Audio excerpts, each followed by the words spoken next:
All right, welcome back to Market Day Report. I'm Scott Shellady, otherwise known as the Cow Guy. You can follow me at Scott the Cow Guy on Twitter. And that's X, I think, right? I can't get used to saying that. Let's take a look and see what we've got going on with these markets. And let's start with corn. It was just quietly better on the day, about a half to 1 penny last time we checked. And it's now sharply unchanged. Look at that. We're sharply unchanged across the board when it comes to corn. Dece, 482 and a quarter. March, 496 and a quarter. May, 504 and a half. All of them unchanged from yesterday's close.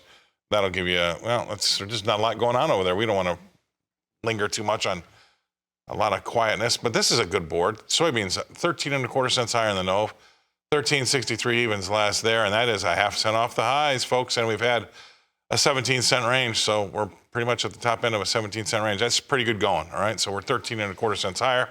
That's Nove soybeans, 13.63 is the price. Wheat in Chicago, that's down 2.5 cents to 5.94 and 3/4. And that's well off the day's lows. Actually, we're closer to the highs, even though we're down on the day. We're off the highs by 3 cents. So we've only really ever traded lower all day today. Again, 5.94 and 3/4 is last. We're down 2.5 cents. We've had about a 14-cent range, but we're 3 cents from the top of it, even though we're down on the day. There you go. That's 2.5 cents lower. Dece wheat, Chicago, 5.94 and 3/4 is last. Hard red wheat in Kansas City, that's down 11 and a quarter cents to 7.33 and a half. We're about 7 cents off of the lows and about 12 cents off of the highs. So that'll give you an idea about a 19-cent range we're having today. We're down 12 cents. The price, Dece wheat in Kansas City, 7.32 and 3/4. Moving on from Kansas City to Minneapolis, that's the spring wheat. Dece is down 3 and 3/4 cents there. 7.83 and 3/4 is last. And then finally, we'll get to the cotton so we can get to our guest analyst. Cotton is going to be up 72 points in that Dece to 87.61. And that's about what? 20 cents, 24 cents off of the highs. There you go. All right, let's bring in our guest analyst. It's going to be Tom Grisafi. He's with Advanced Trading. He's at a show in, where is he? Fargo? Well, near Fargo. That's Advanced Trading is where he's with. Tommy, thanks for being on. What are your thoughts on these market moves here today with the grain price I just rattled off? Scotty, I like the action in the beans. I like that possibly they're forming a low. We're going to have the most beans we're going to have for the next year. We're going to have the most corn we're going to have for the next year. So as these bushels come in, it's nice to see that the markets can rally as we start to see harvest pressure.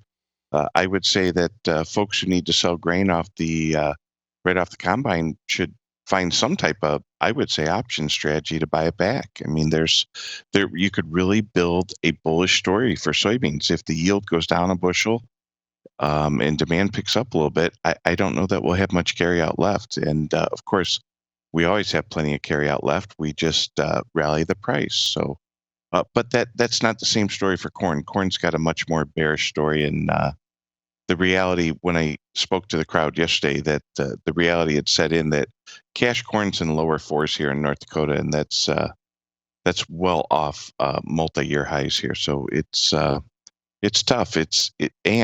And interest rates have tripled in the last few years, and no one's done a better job of telling that story than you and your crew. And so now we have, I call it like the Death Star, the death trifecta, right? Some people have a low yield, low prices, and high interest rates. That could really hurt a guy. So we need to be cautious here, Scotty, and turn some grain into cash and really pay down that interest rate.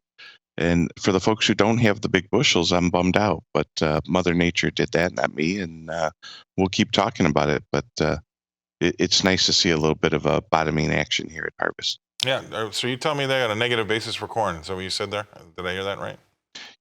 Yeah. We're negative. We're going negative 50, negative 60 in spots here. Wow. And that's not pretty. Not pretty at all. And you're right. That's not the case when it comes to beans. But when you talk about beans, you talk about their tightness. But with corn, even though they gave us more acres, and they didn't touch the demand. And if they start to touch the demand, that's only going to really lower it, and that could be another problem, down the road too. Would you agree?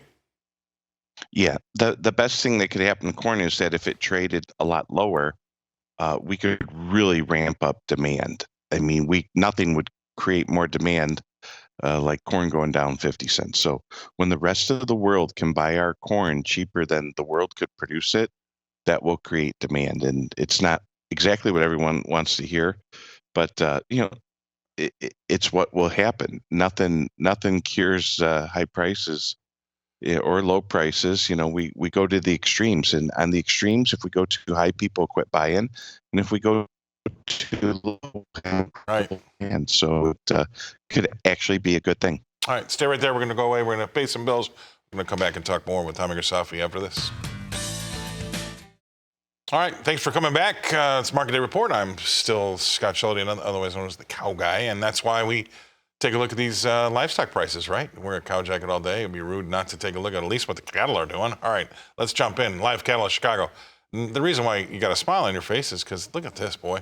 This one's taken off too. October's up $2.22 to 185.37. That's some pretty good going there, folks. We're a nickel off the highs. A $2.25 gain in the D's right behind it. That might put some decent numbers up there. 190 spot 10 is last in the D. So we're doing pretty well in live cattle. That's good. All right, moving along. What are feeders doing? Well, they're doing pretty well as just like the live cattle. October's up $2.42 to 261.47. That's a dime off the highs. But look at this. You go all the way out to say March. I got a $3.80 gain out there to 266.72. Drum roll, please. That is the new high. There you go, 266.72. We've had a decent $3.72 range out there. So we basically have rallied $3.80 from yesterday's numbers. So, I mean, that's a pretty good board all the way across it. So I'd like to see that. Now let's see if we can get it going with lean hogs. I think they were lower the last time we checked, and they still are. Let's go to the October. It's only off by 27 cents, though. 83.70 is last there. And that brings us back to our guest analyst, Tommy Grisafi, who's been waiting on the phone out of Big Iron and Fargo, North Dakota. Tommy, anything jump out at you when we talk about these livestock prices? Well, the thing that jumps out at me is that I can't get reception here, and it's 2023. But one thing I can tell you is at some point we're going to crush demand. There's going to come a point where someone passes up that steak for chicken or pork or something else. And we talked about this yesterday at Big Iron.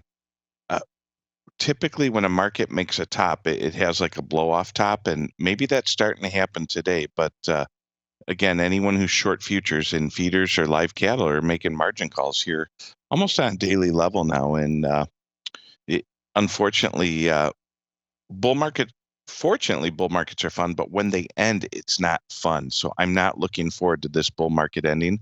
I think there could be a lot of pain in the reverse trade. Yeah, you're right. It's definitely an interesting one. The fundamentals really aren't changing. So we'll see.